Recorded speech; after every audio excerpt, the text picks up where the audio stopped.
പിണറായിയുടെ അടിയന്തരവും കേരള കോൺഗ്രസിന്റെ ശവോടക്കും. ഇന്ന് നമ്മൾ ഒരു ചരിത്ര സംഭവത്തിന് സാക്ഷികളാകുകയാണ്. പിണറായി വിജയൻ എന്ന് പറയുന്ന ഏകാധിപതിയുടെ അടിയന്തരത്തിനും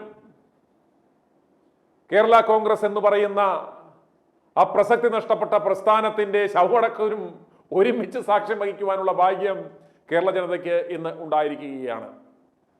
5 റൗണ്ട് എണ്ണുമ്പോൾ പിണറായി വിജയന് 1079 വോട്ടുകൾക്ക് പിന്നിൽ നിൽക്കുന്നു. അതുപോലെ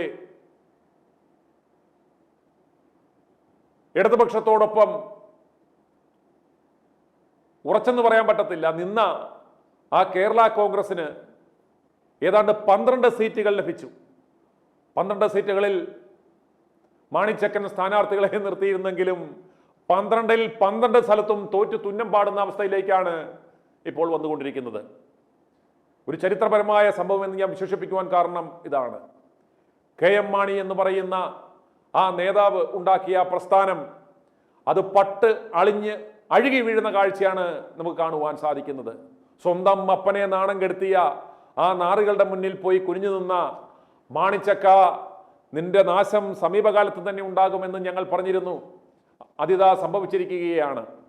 സാധാരണഗതിയിൽ ആ അപ്പനൊരു മെയ്വഴക്കമുണ്ടായിരുന്നു. ഇത്തരം അപകടങ്ങൾ വരുമ്പോൾ മുന്നണികൾ മാറി കടകം മറിഞ്ഞ് ചാടി മറിയുവാനുള്ളൊരു മെയ്യഭ്യാസം ഉണ്ടായിരുന്നു. എന്നാൽ ഇത്തവണ ആ ചാട്ടം പിഴച്ചു. ഒടുങ്ങാനിരുന്ന പിണറായിയുടെ കൂടെ തന്നെ നിന്നു. അവസാനം ഇതാ ആ 12 സ്ഥാനാർത്ഥികളും പരാജയപ്പെട്ടിരിക്കുകയാണ്. എന്നാൽ അതേസമയം PJ ജോസഫിനെ നോക്കുക. അവർക്ക് 8 സീറ്റുകൾ ലഭിച്ചു. ആ 8-ൽ 7 സീറ്റിലും PJ ജോസഫ് നിർത്തിയ സ്ഥാനാർത്ഥികൾ മുന്നേറിക്കൊണ്ടിരിക്കുന്ന കാഴ്ചയാണ് നമുക്ക് കാണുവാൻ സാധിക്കുന്നത്. രാഷ്ട്രീയ ഭൂപടത്തിൽ നിന്ന് തന്നെ, കേരള രാഷ്ട്രീയ ചരിത്രത്തിൽ നിന്ന് തന്നെ മാണി കോൺഗ്രസ് എന്ന് പറയുന്ന ആ പ്രസ്ഥാനം എറേസ് ചെയ്യപ്പെടുന്ന കാഴ്ചയാണ് നമ്മൾ കാണുവാൻ സാധിക്കുന്നത്. യാതൊരു പ്രസക്തിയുമില്ലാത്ത ഈ പ്രസ്ഥാനം ഇനി ആരേറ്റെടുക്കും? മാണിച്ചക്കന് തന്ത കട്ടം മുടിച്ചുണ്ടാക്കിയ ബിനാമികളുടെ പേരിലുള്ള 100 കണക്കിന് കോടി സ്വത്തുള്ളത് കൊണ്ട് മാണിച്ചക്കൻ ജീവിക്കും. ഈ നാമത്തിൽ മന്ത്രിപദത്തിലെത്തിയ റോഷിയും കട്ടുമുടിച്ച് 100 കണക്കിന് കോടി ഉണ്ടാക്കിയതിനാൽ അയാളും ജീവിക്കും. അങ്ങനെ ചില നേതാക്കന്മാർ ജീവിക്കുമെങ്കിലും ബാക്കിയുള്ള അണികളുടെ കാര്യം കട്ടപ്പോക്കാണ്. ഇനി ഈ പ്രസക്തി നഷ്ട പ്രസ്ഥാനത്തിന് രാഷ്ട്രീയ കേരളത്തിൽ യാതൊരു സ്ഥാനവുമില്ല. ഇനി പ്രേക്ഷകർ കാണാൻ പോകുന്നത് മാണി സി കാപ്പന്റെ പ്രതികരണമാണ്. അദ്ദേഹത്തിന് വലിയൊരു ഭൂരിപക്ഷമില്ലെങ്കിലും നേരിയ ഭൂരിപക്ഷത്തിൽ മുന്നേറുകയാണ്. പക്ഷേ തനിക്കൊരു 5000-ൽ കുറയാത്ത ലീഡ് ലഭിക്കുമെന്ന് അവകാശപ്പെടുകയാണ് മാണി സി കാപ്പന്റെ പ്രസ്താവനയിലേക്ക്. പ്രതീക്ഷിക്കുന്ന വ്യത്യാസം ഞാൻ നേരത്തെ പറഞ്ഞാൽ 5000 വോട്ട് മിനിമം, അതിന് മേളിലോട്ട് ജയിക്കും. അത് എണ്ണിക്കഴിയുമ്പോൾ പറഞ്ഞാൽ മതി.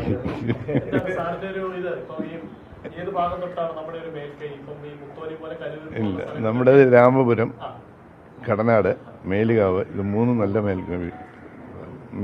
ലീഡ് കിട്ടുന്ന സ്ഥലങ്ങളാണ്. പിന്നെ വന്നാൽ ഭരണിങ്ങാണം, തലപ്പലം, 3-ലും തലനാടുമൊക്കെ ഓൾമോസ്റ്റ് ഈക്വലായിരിക്കാം. കരൂര് അല്പം മേൽക്കേ അവർക്ക് കാണും, മുത്തോലി അവർക്ക് മേൽക്കേ ഉണ്ടാവും.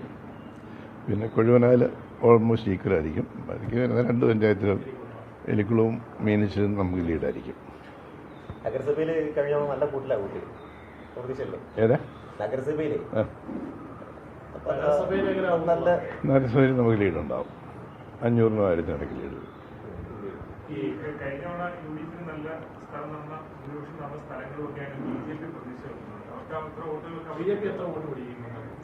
അപ്പം ഞാൻ ഇവരെ ഏതാനും മണിക്കൂറുകളിൽ അറിയാൻ പോകുന്ന കാര്യത്തെക്കുറിച്ച് ഞാൻ അഭിപ്രായപ്പെടുന്നുള്ളൂ. BJP അങ്ങനെ കാര്യമായ വോട്ടൊന്നും പിടിക്കാൻ പോകുന്നില്ല. പക്ഷേ ശരിക്ക് കിട്ടിയ 20,000-ന് മേളിൽ 30 താഴെ വോട്ട് പിടിച്ചേക്കാം.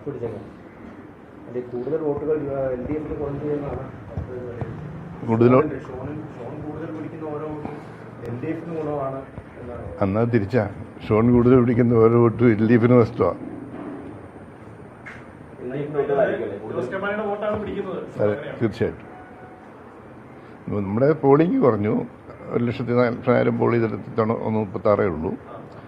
പിന്നെ അതിന് പുറമെ സ്വാഭാവികമായി ഷോൺ വന്നതിൻ്റെതായ കുറച്ച് വ്യത്യാസങ്ങളുണ്ട്. കുറേ വോട്ടുകൾ എൻ്റെയും കുറേ വോട്ടുകളും പിന്നെ കഴിഞ്ഞ തെരഞ്ഞെടുപ്പിൽ നമ്മളെ സംബന്ധിച്ചിടത്തോളം ഇടതുപക്ഷത്തിൻ്റെ കുറേ വോട്ടുകൾ വന്നിരുന്നു. കാരണം വികാരപരമായി സീറ്റ് തരാതിരുന്നതിൻ്റെ പേരിൽ വികാരപരമായി കുറേ വോട്ട് ചെയ്ത ആളുകളായിരുന്നു. ആ വോട്ട് ഇപ്പോൾ തിരിച്ചു പോകും. ഈ 10,000 വോട്ടിന്റെ ഭൂരിപക്ഷത്തിൽ വിജയിക്കുമെന്നാണ് ഷോൺ ജോർജ് പറയുന്നത്. നല്ല കാര്യം, ജയിച്ചു കഴിയുമ്പോൾ ഒന്ന് കാണാമല്ലോ. ഇപ്പോൾ 2800 വോട്ടാണ് 21 നഗരസഭാ പരിധി കിട്ടിയത്. ഇപ്പോൾ തങ്ങൾ പറയുന്നത് 500 വോട്ടാണ്. അപ്പോൾ ബാക്കി കാണുന്ന അല്ല, പോളിംഗ് കുറഞ്ഞിട്ടുണ്ടല്ലോ ഒന്ന്. 2800 വോട്ട് നഗരസഭാ പരിധിയിൽ ഇല്ലായിരുന്നു, ഭൂരിപക്ഷം ഇല്ലായിരുന്നു യു ഡി എഫിന്. 65 വോട്ട് ഞാൻ പറയുന്നില്ല, 58 54,000 ലീഡ്. 54,000 ജോസ് കെ മാണി പിടിച്ചു, ഞാൻ 69,000 പിടിച്ചു. ഷിഫ്റ്റായി പോകുന്നതിനെ കുറിച്ച് ശരിക്കും പറഞ്ഞാൽ നമുക്കൊരു കാൽക്കുലേഷൻ എടുക്കാൻ പറ്റുന്നത്, അല്ലെങ്കിൽ കൃത്യം ലീഡ് പറഞ്ഞാൽ അതല്ല അതിൻ്റെ അകത്ത് വ്യത്യാസം. ഷോൺ മാക്സിമം ഈ 4-6 പഞ്ചായത്തിൽ അവരുടെ പ്രസൻസ് ഉണ്ടായിരുന്നു നേരത്തെ ജോർജുമായിട്ട് ബന്ധപ്പെട്ട്. അതിനകത്ത് 4,000 വോട്ട് പിടിച്ചേക്കാം.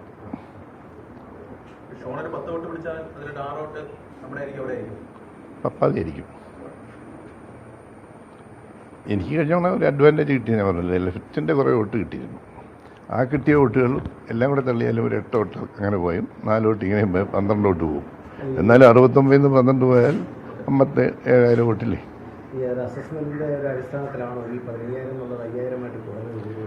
അല്ല, അങ്ങനെയല്ല പറഞ്ഞത്. നമ്മൾ ഈ ഞങ്ങളുടെ ഔദ്യോഗികമായിട്ടുള്ള കണക്കെടുപ്പിൽ ഓരോ പഞ്ചായത്തിൽ നിന്നോട്ടുള്ള റിപ്പോർട്ട് വെച്ചാണെങ്കിൽ 7,900 വോട്ടിന് നമ്മൾ ജയിക്കും. പക്ഷേ അങ്ങനെ ഒരു നമ്പർ പറഞ്ഞിട്ട് അത് താഴേക്ക് പോകണ്ടെന്ന് വിചാരിച്ചാണ് ഞാൻ 5,800 5,800 പേർ മിനിമം. ഒരു സംശയം വേണ്ട, 5,800 വോട്ടിന് മുകളിൽ ജയിച്ചിരിക്കും. അല്ല, ഇതും ഇങ്ങോട്ടും തെറ്റാൻ പോകുന്നില്ല. ഞാൻ ഒരു മേളിലോട്ടേ പോകുള്ളൂ, താഴോട്ട് പോയില്ല.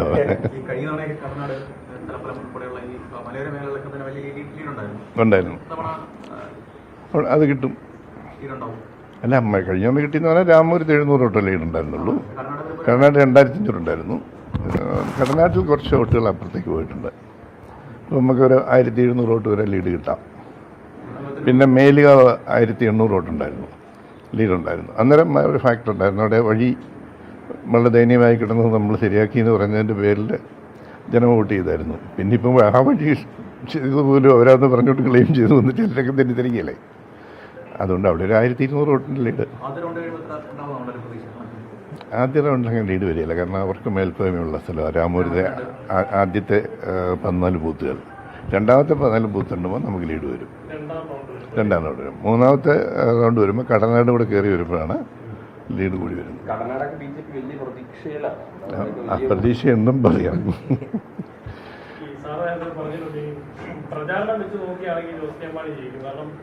പ്രചാരണം വെച്ച് നോക്കുകയാണെങ്കിൽ ജോസ് കെ മാണി അല്ല, ഷോൺ ജോർജ് ജയിക്കണം.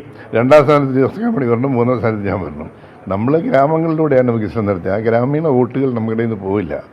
കാരണം ഈ മനസ്സറുള്ളപ്പോഴും ഗ്രാമങ്ങളിൽ വികസനം ഇല്ലായിരുന്നു. പാലങ്ങൾ, റോഡുകൾ, ആശുപത്രികൾ, അങ്ങനെയുള്ള നിരവധി അംഗൻവാടികൾ, കുടിവെള്ള പദ്ധതികൾ, അങ്ങനെ നിരവധി അനവധിയായ പൊതുജനവുമായി ബന്ധപ്പെട്ട സാധാരണക്കാരുമായി ബന്ധപ്പെട്ട വിഷയങ്ങളുണ്ട്. അതിൽ ഞാൻ ഇടപെട്ടിട്ടുള്ളതുകൊണ്ടും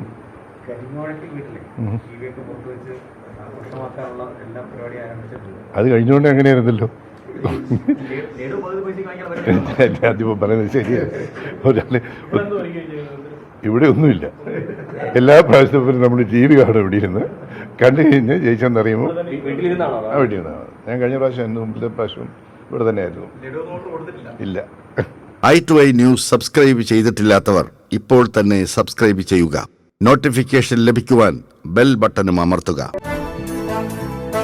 i2i news, an eye for truth.